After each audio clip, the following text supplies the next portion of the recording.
নারায়ণ কহিলেন,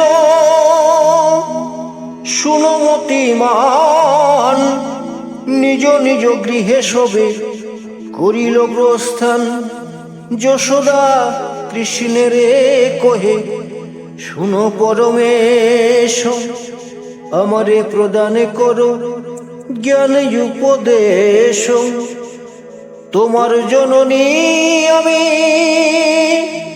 শুনো দয়াময়, মোর প্রতি তুমি আজ হও এ সদয়।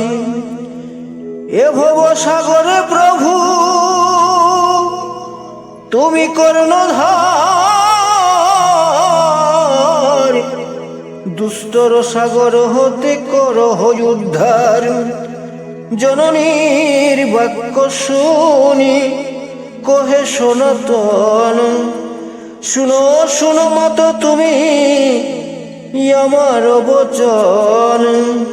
ভক্তি বিষয়ক জ্ঞান সবারই প্রধান, সেই জ্ঞান রাধা তোমা করিবে প্রদান। ব্রজ ধামে যাও তুমি নন্দনী পশহ, আমার ইয়া দেশে গিয়া রাধিকার কহ। পরম ঈশ্বরী হন শ্রী রাধিকা সতী, জ্ঞান দান করিবেন তোমাদেরও প্রতি। এই কথা বলি কৃষ্ণ অন্তপুরে যান, আর যশোদায় নন্দ ব্রজে করিলা প্রস্থান।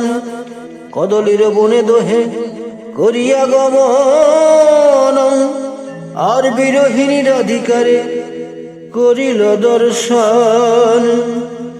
আহার বিহার সব করি পরিহার, কৃষ্ণের বিরহে রাধা কাঁদে অনিবার।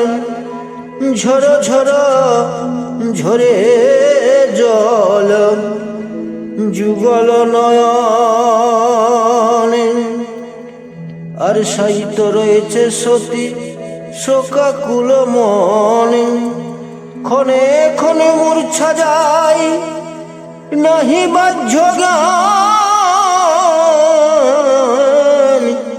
শ্রীকৃষ্ণের পদ পদ্ম করে সদা ধ্যান।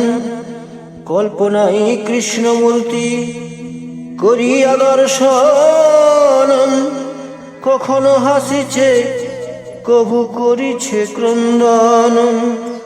সহচরীগণ মিলি সেবা করে তার, আর বেদ্র হস্তে কহ কেহ রক্ষা করে দ্বার।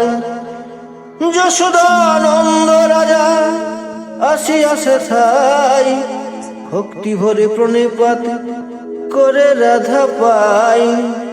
তাদের দেখিয়া রাধা কহিলা তখন, কোন স্থান হতে দোহে করো আগমন। কৃষ্ণের বিরহে আমি হই পাগলিনী, কৃষ্ণ চিন্তা করি শুধু দিবস যামিনী। দিবারাত্র মাঝে মোর ভেদ কিছু নাই, শ্রীহরির চরণ ধ্যানে করি সর্বদাই। রাধিকার এই বাক্য করিয়া শ্রবণ, যশোদা প্রবোধ বাক্য কহিল তখন। শুনো সতী বৃথা শোক করো পরিহার, তোমার প্রাণের হরি আসিবে আবার। ব্রহ্মাণ্ড পবিত্র হয় তোমার কারণ, তব কীর্তি জ্ঞান করে দেব মুনিগণ। পরম ঈশ্বরী তুমি কি কহিব আর, কি কারণে বুদ্ধিভ্রম হইল তোমার। উঠো উঠো পতিব্রতে, উঠো রাধা সতী,